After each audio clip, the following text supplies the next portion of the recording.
முள்ளங்கி முள்ளங்கி வச்சு ஒரு கோலா உருண்டை செய்ய போகிறேங்க. பார்க்கவே ஒரு அட்ராக்ஷனாக கிக்காக இருக்குங்க. சும்மா கோலா உருண்டை குழம்பு வந்து சூப்பராக வச்சு கொடுத்துருக்காரு. எப்படின்னா ரொம்ப பேருக்கு அந்த முள்ளங்கி பிடிக்காது. ஆனால் அந்த உங்களுக்கு கூட பிடிக்காது கேள்விப்பட்டேன். ஆனால் இந்த மாதிரி சாப்பிடும்போது தெரியல. கோலா உருண்டை செஞ்சு சாப்பிடும்போது அதனோட டேஸ்ட் வித்தியாசமாக இருக்குது. அந்த முள்ளங்கி வாடையே இல்லை. வணக்கம் கட்டுறது கையில் நேயர்களே. எல்லாரும் என்ன பண்ணுறீங்க? நல்லா இருக்கீங்களா? வேலைலாம் இப்படி போயின்னு இருக்குது? நல்லா போயிட்டு இருக்குங்க. வீட்டில் எல்லாத்தையும் கேட்டதா சொல்லுங்க. கண்டிப்பாங்க. இன்னைக்கு பார்த்தோம்னா சைவத்தில் ஒரு கோலா உருண்டைங்க. சைவம். ஆமாம். கோளாறு வச்சு கோளாறு உண்டையா? இல்லைங்க, அது கோளாறு வேண்டாம், விட்டுருங்க. கோளாறு ஏர்போர்ட்ல இருக்கு. கோளாருக்கு பிடிச்ச ஒரு உணவுன்னு கூட சொல்லலாம். ஏன்னா அவர் எப்பவுமே கோழிக்கறியில் கோலா உருண்டை, இறாலில் கோலா உருண்டை, மட்டனில் கோலா உருண்டை அப்படிலாம் சாப்பிட்டு பார்த்துருப்பாரு. ஏன் உண்டானாலே சாப்பிட ஆரம்பிச்சிருவா. அது ஆமாம், அது உண்டை சோறு அது.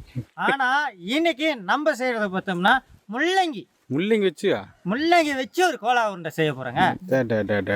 ஏன்னா நிறைய பேர் இந்த மாலை போட்டுருக்க டைம் எல்லாம் பார்த்தோம்னா வெறும் சைவமாக சாப்பிடுவாங்க. அந்த சைவத்தில் எப்போ பாரு சாம்பார், ரசம், ஒரு காரக்குழம்பு இப்படி தான் சாப்பிடுவாங்க. ஸோ இன்றைக்கி நம்ம செய்யக்கூடிய முள்ளங்கி கோலா உருண்டை குழம்பு, இதை வச்சு அவங்க சாப்பிட்டாங்கன்னா அவங்களுக்கு அவ்வளோ ஒரு சூப்பரான ஒரு டிஃப்ரெண்ட்டான உணவாக இருக்கும். இன்றைக்கி அதை தாங்க இன்றைக்கி நம்ம மக்கள்கிட்ட காணொலியாகவும் எங்களுக்கு உணவாகவும் எடுத்திருக்கோம். அண்ணனுக்கு தம்பிக்கு 2 பேருக்கு ஒரு கேள்வி கேட்குறேண்ணா. என்ன கேள்வினா, பஞ்சு அதிகமாக தின்னுட்டு எந்திரிக்க முடியாமல் படுத்திருக்கேன். அது யாரு? பஞ்சு அதிகமாக தின்னுட்டு எந்திரிக்க முடியாமல் படுத்திருக்கேன். கழுதையா? பஞ்சு திங்குமா? திங்கக்கா. எங்கள் சின்ன வயசில் சொல்லுவாங்க, ஒரு கழுது ஒரு ஆற்று கடக்கும் போது உப்பு மூட்டையை கட்டி கடக்கும். அதில் ஒரு டைம் உப்போட கீழே தவறி விழுந்து அந்த உப்பெல்லாம் கரைஞ்ச உடனே கழுதைக்கு வெயிட் இல்லாமல் ஜாலியாக போச்சான். நாள் அதே மாதிரி பண்ணியிருக்கு, 3ஆவது நாள் அதே மாதிரி பண்ணியிருக்கு. இது என்ன டெய்லி உப்பு கரைச்சி எடுத்துகிட்டு வருதுன்னு சொல்லிட்டு கழுதைக்கு என்ன பண்ணாங்களாம், பஞ்சை வச்சு கட்டிட்டாங்க. ஸோ கழுதை அந்த ஆற்றை கடக்கும் போது வழக்கம் போல விழுந்திருக்கு.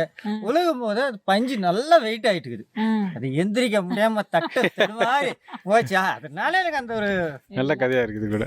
இது கதை நல்ல கதை தான். ஆனால் அதுக்குள்ள பதில் இது கிடையாது. யோசிக்கிறேன். சரி, தேவையான பொருள் பார்க்கலாங்களா? கோலாகலமான கோலா உருண்டை குழம்புக்கு தேவையான பொருள் பார்க்க போறோம். சாதாரண கோலா உருண்டை இல்லப்பா, முள்ளங்கியில பண்ணிருக்காரு. முள்ளங்கி அதுதான் வித்தியாசம். செக்கெண்ணெய், சுத்தமான எள்ளெண்ணெய், பட்டை, கிராம்பு, ஏலக்காய், வாசனை பொருட்கள், பிரெஞ்சு இலை, சோம்பு, வெட்டி வச்ச பெரிய வெங்காயம், சிகப்பு தக்காளி, இஞ்சி பூண்டு அரவை, மஞ்சப்பொடி, தனி மிளகாய் பொடி, கரம் மசாலா பொடி, மல்லிப்பொடி, அரிசி மாவு, கடலை மாவு, முக்கியமான 3 முள்ளங்கி, வெட்டி வச்ச கருவேப்பிலை, கொத்தமல்லி தழை, தூள் உப்பு. மச்சான் மச்சான் மச்சான் மச்சான் நானும் உன் தங்கச்சி எங்கடா ரொம்ப நாளை காணோம், காலேஜுக்கு போனாடா 2 நாளை காணலடா. டேய், அடுப்பை துவைக்கும் போது ஒப்பாரி வைக்காதடா. நல்ல விஷயம் செய்ய போகிறோம். ரசிச்சு பாடுற அப்படின்னு சொல்லி இட்லி குண்டான வச்சு முள்ளங்கி அவிக்க போகிறோம். முள்ளங்கியா? ஆமாம். அவங்க தண்ணியை ஊற்றிக்கிறோம். அப்படியே ஒரு வாக்கா மூடிக்கிறோம். அப்புறம் தண்ணி ஊற்றி மூடுறாடா. அவங்க சொன்ன உடனே இவங்களும் செய்யறாங்க. தண்ணி சுட வேண்டாமானே? ஓ, தள்ளி சூடே இருக்கு, மூடி அந்த சூட்டுலயே நல்லா கொதிச்சு வேகிறதுடைய ஆரம்பத்துல இருந்தே அந்த சூட்லயே வந்துச்சுன்னா சீக்கிரம் வேகும். நல்ல பெரிய முள்ளங்கியா நம்ம எடுத்துருக்கோங்க. 1/2 கிலோ அளவுக்கு முள்ளங்கி. இப்போ அது வந்து நல்ல மாவு பதத்துக்கு வேக வச்சு எடுத்துக்க போகிறோம். வெந்திருக்குங்க. வேதங்க பக்கம் வரைக்குதா? அந்த முள்ளங்கியோட மனம் அவ்வளோ சூப்பராக வருதுங்க. இப்போ இதை எடுத்து கொஞ்சம் சின்ன சின்னதாக வெட்டி நல்லா அரைச்சி எடுத்துகிட்டு வர போகிறோம். எவ்வளோ ஈஸியாக வெட்டுது பார்த்தீங்களா? அளவுக்கு வெந்துருச்சு.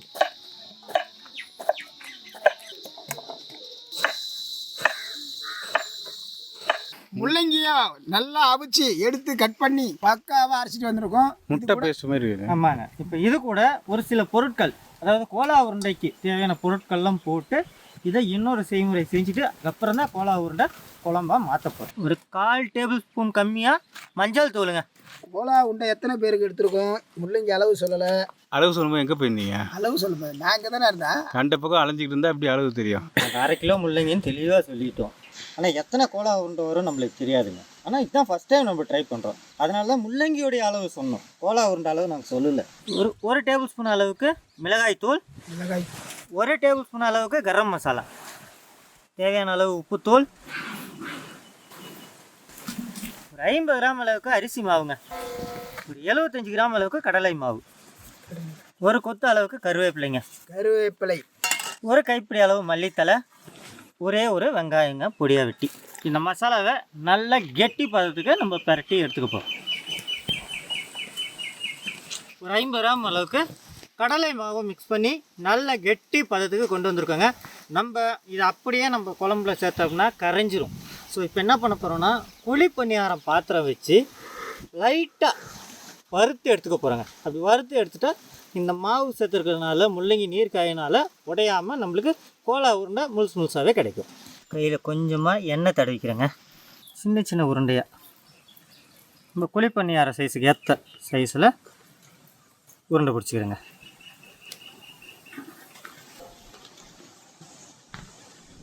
கோலா உருண்டை ஸ்பெஷல் மசாலாங்க. குழம்புக்கு நம்ம ஒரு 400 கிராம் அளவுக்கு தக்காளி எடுத்துருக்கோம். அதுக்கு 400 கிராம் அளவுக்கு வெங்காயம் சேர்க்குறேங்க. இதுலேயே மசாலா தூள் வகைகளுங்க, இதையும் சேர்த்துக்க போகிறோம். 1 டேபிள் ஸ்பூன் அளவுக்கு மஞ்சள் தூள், ஒரு 2 டேபிள் ஸ்பூன் அளவுக்கு தனி மிளகாய் தூள், ஒரு 2 டேபிள் ஸ்பூன் அளவுக்கு கரம் மசாலா, ஒரு 3 டேபிள் ஸ்பூன் அளவுக்கு மல்லித்தூளுங்க, கொஞ்சமாக உப்புத்தூள் தேவைப்பட்டால் அப்புறம் சேர்த்துக்கலாம். இந்த குழம்பு நல்லா மணமாக இருக்கிறதுக்கு இப்போவே மல்லித்தலையை சேர்த்துக்கிறேங்க.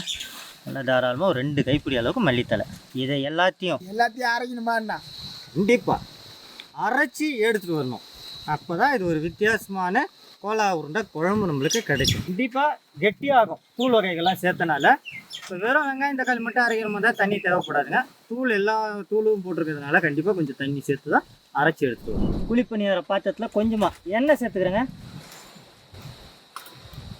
செக்கெண்ணெய், நல்லெண்ணெய். குழிப்பணியார பாத்திரத்தில் எண்ணெய் சேர்த்துருக்கோங்க. அது மிதமான சூட்டில் இருக்குது. இப்போ 2 பக்கமும் சும்மா மேலாக பொரிச்சு எடுத்தாலே போதுமானதை பொரிச்சு எடுத்துக்கோங்க. கோலா உருண்டை கரையக்கூடாது குழம்புல.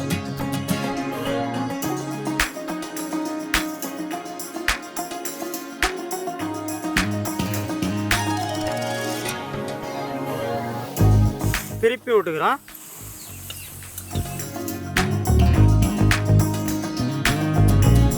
கோலா உருண்டை ரெடி ஆயிடுச்சு. இப்போ எடுத்துக்க போகிறோம்னே முள்ளங்கி கோலா உருண்டை. கோலா உருண்டை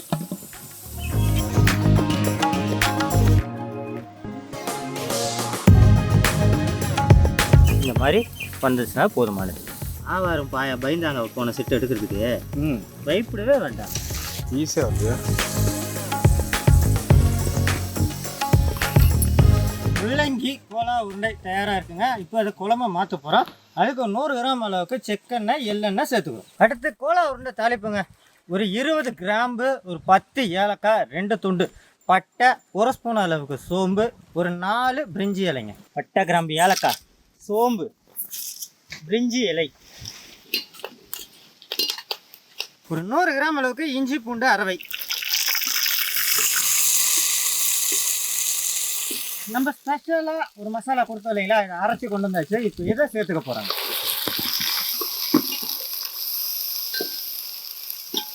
இது கொஞ்சம் தண்ணி.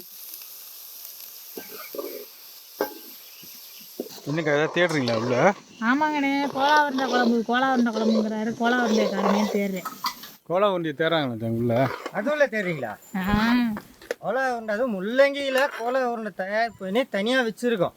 இந்த மசாலாவுடைய பச்சை வாடெல்லாம் போன பின்னாடி தான் நம்ம அந்த மசாலாவை இறக்க போகிறோம். அந்த கோலா உருண்டை இறக்க போகிறோம். முள்ளங்கி கோலா உருண்டை குழம்புக்கு ஏற்ற மாதிரி நம்ம தண்ணி சேர்த்துக்கலாங்க. இந்த நேரத்தில்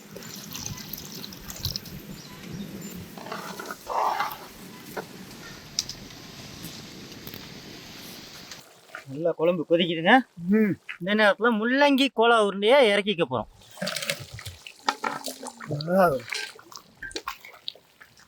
இதில் கோலா உருண்டை ஒரு 5 நிமிஷம் வெந்துச்சுன்னா அருமையான முள்ளங்கி கோலா உருண்டை குழம்பு தயார்.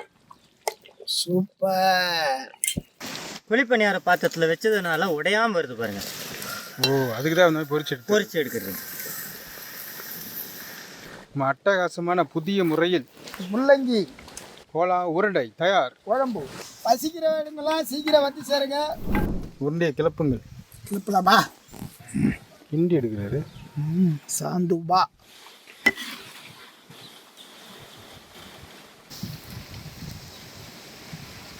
எனக்கு பெருசாக வேணுமா சின்னதாக வேணுமாக்கா கோலா உருண்டா? பெருசாக போடுறாங்க. நான் 2 கொடுத்தான்னு திட்டுறாங்கண்ணா, இன்னொன்று வைக்க சொல்கிறாங்கண்ணா.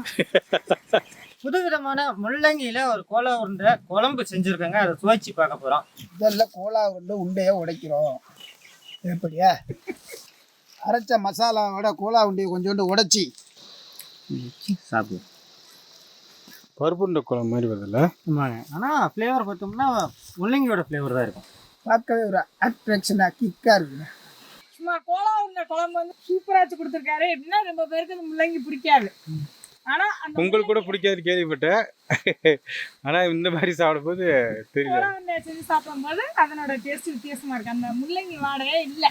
ஆடம் பிடிக்காது அப்படின்றவங்களுக்கு இந்த மாதிரி அரைச்சி ஊற்றிருங்க, அட்டகாசமாக சாப்பிட்ருவாங்க. காரணம் பார்த்தோம்னா அவிக்கும் போதே அதோடைய வாசனை பாதி போயிருங்க. ரெண்டாவது அரைச்சிட்டு அதில் நம்ம கரம் மசாலா அதை சேர்க்கும் போது மீதி இருக்க பாதி போயிருங்க.